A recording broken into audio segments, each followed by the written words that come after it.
Welcome everyone to Already Cancelled. I am Peter, that is Connor, and we are going to talk about Star Trek The Next Generation Season 5 Episode 15. It's called Power Play. So full spoilers for the episode as always. This episode sees three...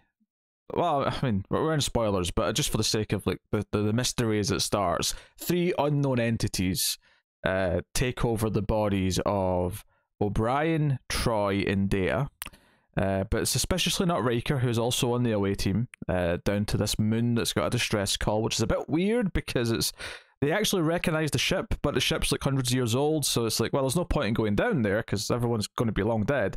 And then Troy gets a little oogity boogity in her stomach, and it's like, no, it's like she's never had that sort of range ever before, but sure, why not? She can set someone down there. We need to go down and save them. So it's a bit of a... I won't quite say it's a body snatcher story because it's not about them taking over more people, at least in the same way that a body snatcher story usually progresses. Yeah, I mean, it kind of technically is by the end, but yeah, it doesn't play in that way. No, because it's not usually, it's like a one by one people are taking over, and it doesn't play like that at all. So yeah, very quickly, these three characters try to take over the ship, and it doesn't immediately work, but they end up in something of a siege/hostage situation in 10 forward with some hostages, and it becomes a bit of a negotiation with them throughout the episode. But whilst the rest are trying to figure out how can they stop them, what's happened to them, why are they acting like this, what are these entities, they initially claim one thing. Do we believe that? If not, then what are they instead? So on and so on. So that's the basic gist, and obviously by the end, they figure it out and beat them. Things are back to normal. Yes, it tends to be how Star Trek goes. So, how did you feel about Power Play? It's mostly pretty fun. I think it's got a couple of moments that are not great, but overall, kind of had fun with it. You know, it was nice seeing some of the actors stretch their legs, do a little bit different. Brent Spiner in particular seemed to be having a lot of fun. But yeah, I think it was a pretty solid mid-tier episode. Yeah, I would pretty much agree with that assessment. I think when they all kind of immediately turn, because at first you think, oh, they're going to be like secretly doing stuff for a while before before anyone notices. But Data, you know, and again, it's not really Data, but for the sake of the conversation, Data very quickly just immediately starts doing something very blatant, which causes a conflict. And it's like, oh, okay, we're not going to do. They're all secretly plotting because we hear that Troy is trying to convince the captain to like move the ship over the I think the South Pole of the moon. And like Data was kind of trying to encourage Riker to scan there first, but like Data just kind of like, it's just as soon as Riker shows him any resistance, like, well, I'm just going to do it anyway. And it immediately causes conflict. So like, okay, so we're not going to do the secret thing, but once they started like pulling out phasers and just started like, I mean, they weren't killing people, they were stunning them, but like immediately started taking people out. It had a different tone to it than I think most episodes do. It felt different. They all carried themselves a little bit differently.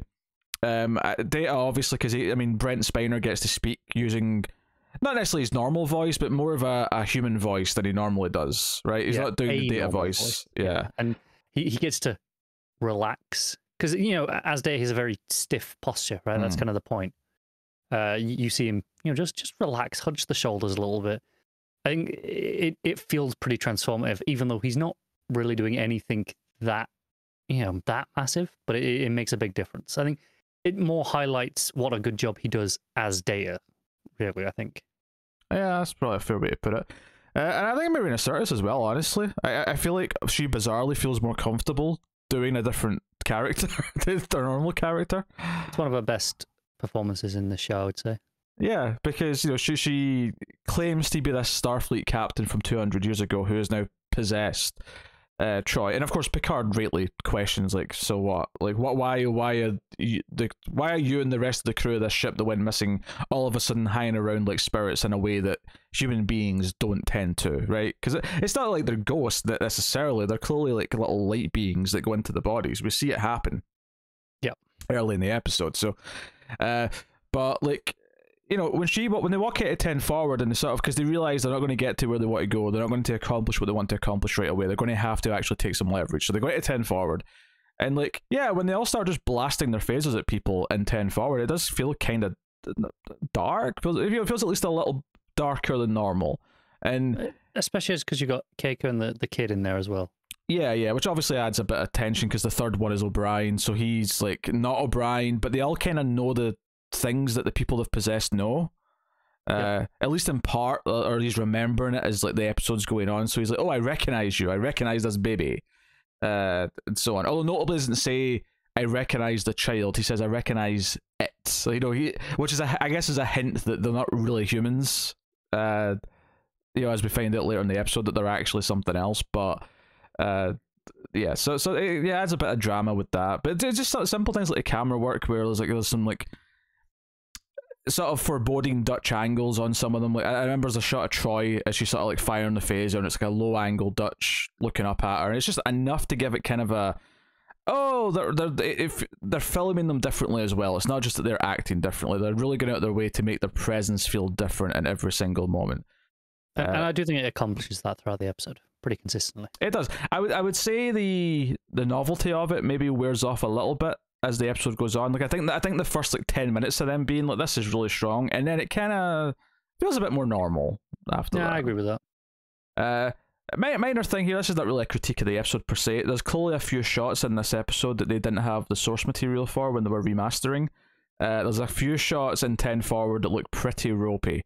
I assume it's just a technical thing. They just couldn't do it. I would assume so, but given we haven't spoken about it probably since the first season, but the overall standard of these remasters being, was pretty staggeringly good as it is. Oh yeah. You can let a few little moments here or there slide, right? It's funny because I've been doing Babylon 5 with Tara, and then I'll also lump in something that just had this treatment, which was Lois and Clark, the New Adventures of Superman. Both of those have went HD in the last year or two. And what's interesting with them is they didn't get the treatment that Star Trek Next Gen or the original series did. They just kind of, like, they did what they could do without spending too much money. And what that means is that any effect shots still look quite soft and SD, but the rest of it looks quite nice. And I think mostly a fancy upscale then. Well, no, that's not fair either. That's not fair, because the original material is still filmed, so all the regular shots are still... Sure. An upgrade in the same way that anything else is. So I think that's a disingenuous way of putting it. It's just that a lot of the effect shots were mastered and produced in SD, and they're not going to pay to go back and redo them. So I think what's interesting is that these few quick shots in here reminded me of watching those shows in their HD format, where every so often you'll get a shot like this, which looks really soft and shitty compared to the rest of it. And you just kind of accept it. And I guess, like, obviously this is not an argument for this, because this is like 99.9% of the time just great, with just these little technical reasons here or there why this one shot couldn't look good. Whereas those shows, it's a bit more like, there's a handful of shots every episode that are like that. The argument might be, well, wouldn't you prefer it to be consistent, so you'd rather all... And I'm like, honestly, having watched them like this, no. Like, I'd prefer having 85% look great and 15% looking a bit rough, honestly. I can understand the argument, because I think, after a while, you adjust, right? If you're watching at that lower quality, and you won't have those moments every episode where you go, that, it suddenly, drags you out of it, and you notice it. So I can see the argument for it. But... Yeah. But I haven't actually done it for a while now, like in practice. I'm like, nah, I actually just like having most of it as in high quality as possible, and just... Do you know what the great thing is? If you want to watch the original lesser quality versions, you still can. I mean, if you really want to, you can try. Yeah, that doesn't mean, like, if you're one of those people who are like, I would prefer it to be consistent, you can do that. I mean, power to you, but no, but it's still very faithful. This is not like the atrocious Buffy HD remaster, which just butchered the crap out of it. Those are horrific. Yes, absolutely. It's like they put it into a computer and said, "Computer, just automatically do things," and it just did things. Enhance. And enhance it did not. It shat all over it. Yeah, it's actually very similar. This is we're getting a little off topic here, but it's actually very similar in a way to, funnily enough, the Firefly HD, like the Blu-ray of Firefly. is that the effect shots in that are actually still on SD. Now it's not as noticeable because that was like a pretty new show, so the SD is of like a high SD quality, right? It's but the effect shots are notably soft compared to the rest of the footage. So it's just kind of funny now that these older shows, these archive shows that are like, oh, we should do something with them and make them look better because we can, are kind of starting to get that treatment, at least for Warner Brothers, because they did both shows that I'm talking about. So it'd just be interesting to see if they're not going to spend all the money on doing Deep Space Nine properly per se. They might do something like that with it. That'd be nice, because I get what they did with original series and Next Gen was expensive as shit, and clearly did not recoup the costs well enough. That is pretty understandable why they don't want to give the rest of the shows that treatment then. But maybe there's a middle ground that they can settle on. It seems like at least Warner Brothers seems to have like decided that this is worth doing for the shows that they've got sitting around. And what's great is that for the shows that aren't sci-fi shows, it'll basically be 100% fine, because like sitcoms and stuff are, like no reason why not to at that point. Maybe there's one effect shot in like one episode that's going to look a bit rough, but the rest of it's going to look completely fine. Yeah, as long as there's an audience for the show and that people will want it in a higher quality, this method is probably worth their time. Yeah, so yes, I recommend. Obviously, typically speaking, you can get those on HBO Max, or you can buy them on iTunes now, which is where I'm watching them. But it's nice that some shows like that are starting to get a little bit of treatment, even if they're not getting the special, we'll redo every effect shot or rescan the effect shot so that everything's pristine. But no. But regardless, back to the plot at hand, which it is. And can I get one of my minor critiques that bugged me more than it should have out of the way? Okay, go on. So, in the grand scheme of things, this is not a huge complaint. As with all your complaints, because right, but this is one that like it bothered me more than it reasonably should have. And you're gonna call me stupid and whatever, but it's the fact that there is no attempt to quarantine Riker or be like, maybe there's something. There isn't even a fleeting moment of, maybe Riker should be put to one side as well. When everyone else from the away mission turns up, goes rogue, there's not even a second of, is he playing the long game? There's nothing. Do you know what's funny about this is I thought about this all not quite the same lens. I was thinking about it in the sense of, like, so there's one line of dialogue where I think Picard says, "Why didn't it affect Commander Riker?" And I think it's maybe Crusher who goes, "No idea." It's not. No. She goes. He had a broken arm. Must be in pain. They didn't want him. It didn't work because he was in pain, and that leads to the rest of their plan. Yeah, I like, because I wasn't thinking, because when it happened at the start, and because you see it kind of like almost go into, there's a fourth light and it's almost going to go into him, and it chooses not to. I thought, oh, and obviously at the time we didn't know he had the broken arm yet, because this is before we got the results of his, right? And because Riker's the one that gets up and activates the thing that can save them down there anyway. So I thought, oh, it left him because the rest of them aren't going to wake up quick enough. So it's like, we need him to just, naturally wake up so they can save them. Yeah, because when they told us he had a broken arm, I thought, oh, that's why I didn't want him. Although I didn't take it as he was in pain, I took it as he won't be useful because he has a broken arm. Them not knowing that they have magic medical tech that'll fix it. I thought that as well, seconds. but they immediately jumped to, oh, he was in pain. The pain must have blocked it. Let's put everyone else in pain. Like, this was a lot of leaps of logic very fast that were very unsubstantiated. Do you know what's so funny about this leap with this particular thought is that I actually think the episode does a really good job of crossing its T's and dotting its I's on everything else that I could have thought of, because throughout the episode it keeps like sort of like challenging, okay, well, we can do this to like get them, oh no, we can't because of this, like, and it kept like, so it was like the subject of the transporters kept coming up. Okay, we can't use them on the planet because of the magnetic field or whatever. Okay, fine. And there's a lot of like things like, oh, we can maybe send down one person with a boosted signal, and that's what O'Brien does, and he takes down the little triangulation thing to like send them all back up. Yada yada. And I did think there was some atmosphere of them going down the shuttle at first, and like, it's a rocky landing. A nice opening bit of mood for the episode, I thought.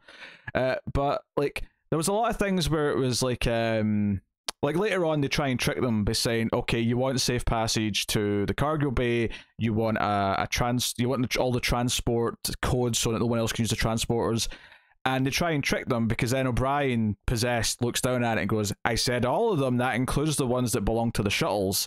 And immediately it cuts back to Ensign Rowe, who's around this episode as well, and she's like, "Damn it, that almost worked." And I'm like, that was actually quite smart. I actually think that was a really fun thing to put in there as a little, because you could have just not done that and I would never have thought about it, but that was actually a good thing that might have worked, that he thought ahead of because he's smart enough. So it put over O'Brien's like knowledge and skill, but also said you thought about this and that there is like maybe a technicality to what he said. And there's a few things, you know, like, okay, so we've got these barrier force fields that can go up, but oh hey, Data, because he's not human, can just kind of shock the system and that'll let them out. Otherwise that'd have been like them done, right? If one of them wasn't Data, they'd have been trapped in that force field and that would be it.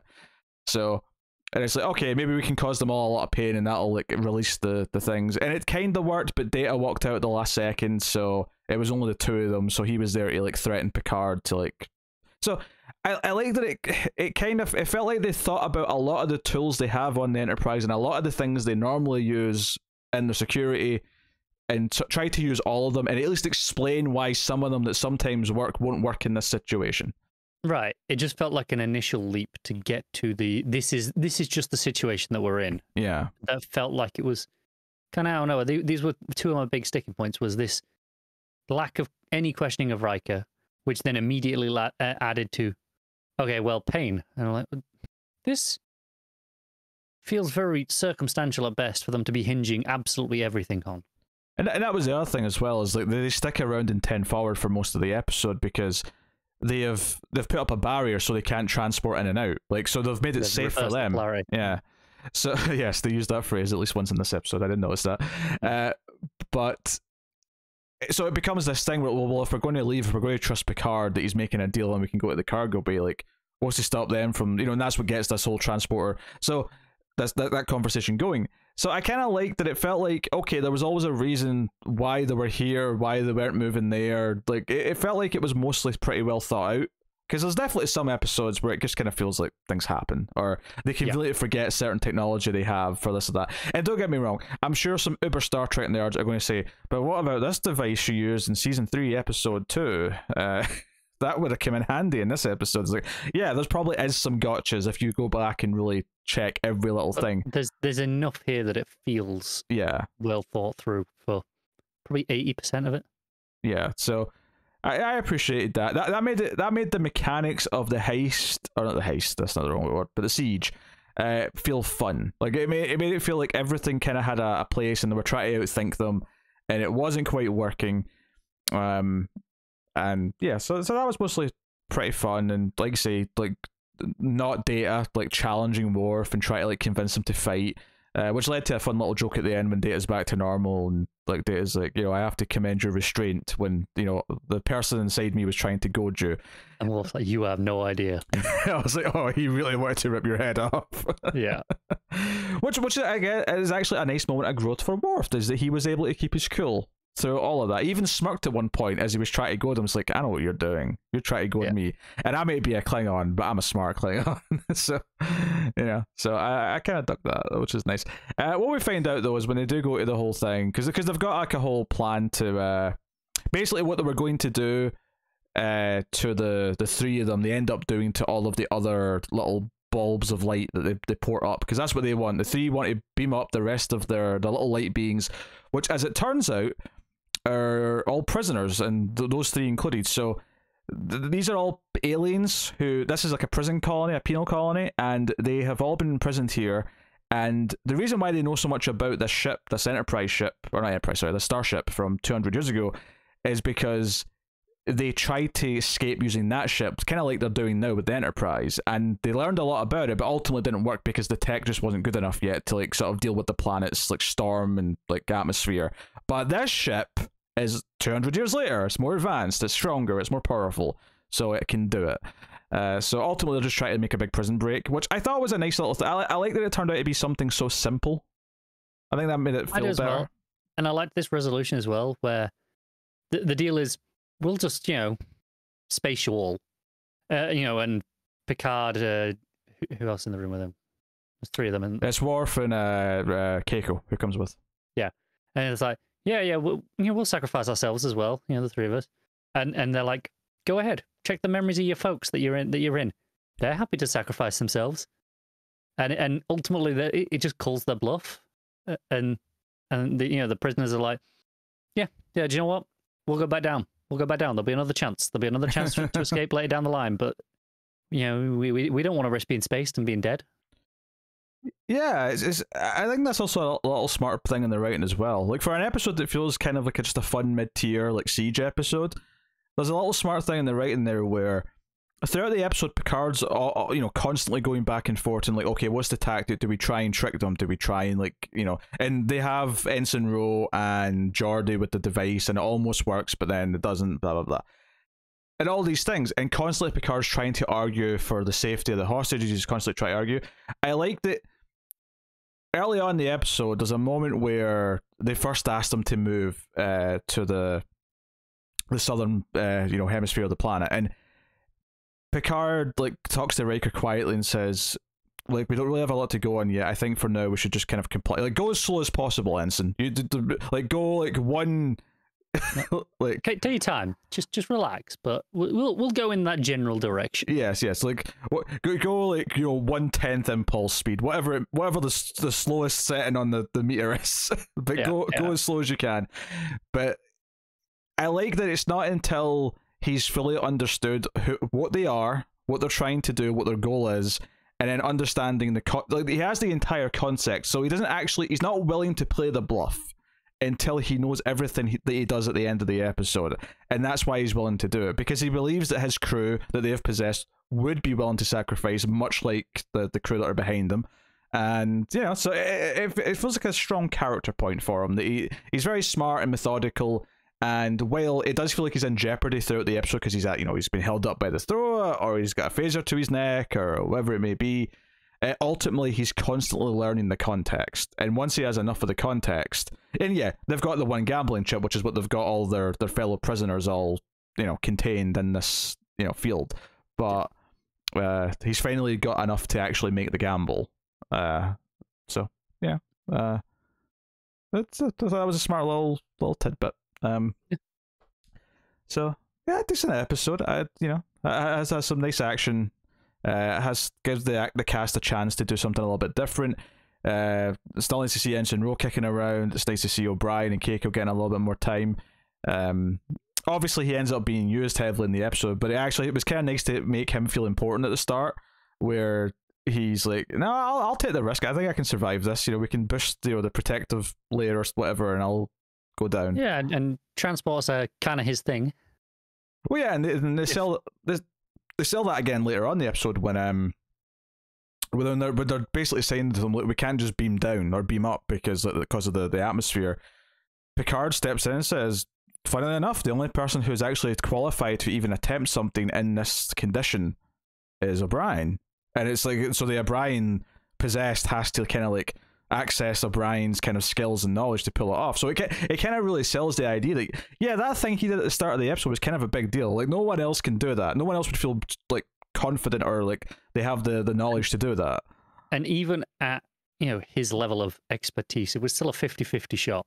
Yeah, it was risky. Which, given that he's got a young baby, it's a bit of a bold move, but it was. I appreciate that Picard didn't just be like, nope, not doing it. It was like, the risks. You're the one that has to, accept that. Picard doesn't just order him to do it or not do it. It's like, look, if you're willing to attempt it, then sure, why not? Which I think shows a trust in his crew, because there's definitely examples when Picard will order someone not to take a risk. They're willing to do something, and he's like, no, it's too risky or it's too stupid. I'm not willing to let you do that. But there's a certain point where he is willing to let his crew make their minds up for themselves if they're willing to take a risk, sacrifice themselves, whatever it may be. Yeah. And likewise, there'll be a time when he'll have to order someone to be brave and do something, because maybe the stakes are that high, the chips are that down, whatever it may be. Some decent character beats, fun moments, went in fairly quickly, enjoyable episode. Yeah, I think it's mostly pretty solid. It's really only those couple of issues that even though they aren't that big, kind of just permeated because they especially the one with like the leap for the pain, because it's like the premise of kind of everything that it builds on from there. Of their plan, all of their plans kind of hinge on that for most of the episode. It kind of permeates through and drags it down a bit for me because I was kind of constant on my mind. But other than that, it's pretty good. Yeah, I don't think that bothers me too much. I think for me, it just the episode never reaches like some sort of like extra level of something, right? It's just a really fun standalone episode. It's very much trying to be the fun action episode, and for the most part, it does succeed in that. Yeah, so yeah, not too bad at all. That is Power Play. Next time on Z Next Generation, we have an episode called Ethics, and here's the description on IMDb. After an accident that leaves him no longer able to walk, Worf asks Riker to help him commit suicide. Jesus, what an episode! Oh boy. If this isn't a, if this episode doesn't end up in our top episodes of the season conversation, it has failed. I mean, obviously the subject of euthanasia is in there, but also the idea of a Klingon viewing, being disabled is something worth. Like, there's a lot of heavy topics. Yeah. In this. This could be intense. Please tell me the IMDb rating isn't in the gutter. Oh no, it's not in the gutter. You're good.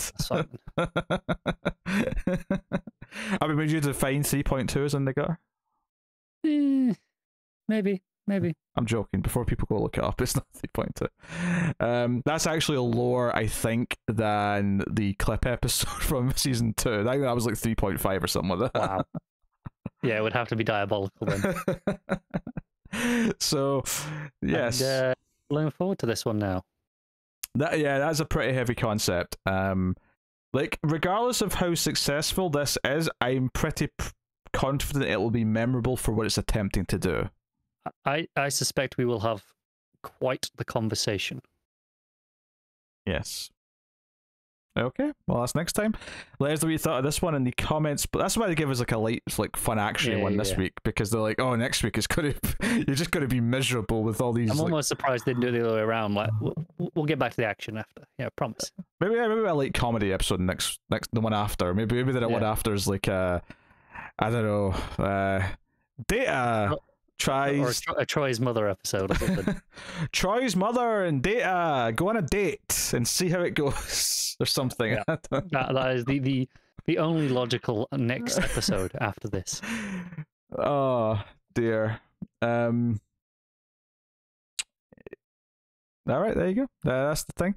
Let us know what you thought of this one in the comments below. Like, subscribe, ding the bell for notifications. All those things help out a lot on YouTube, which is why YouTubers tell you to do them. So hit the buttons and help us out. But you can also support us financially over at patreon.com/MailFuzzTV for as little as $1 per month to help keep all the content coming that way. And you can naturally get us on the Twitters at mailed_fuzz for channel updates.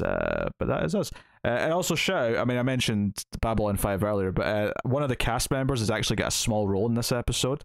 Uncredited, but one of the security officers with Worf just happens to be Leah Alexander from Babylon 5. We're actually a bottle of water. Yes.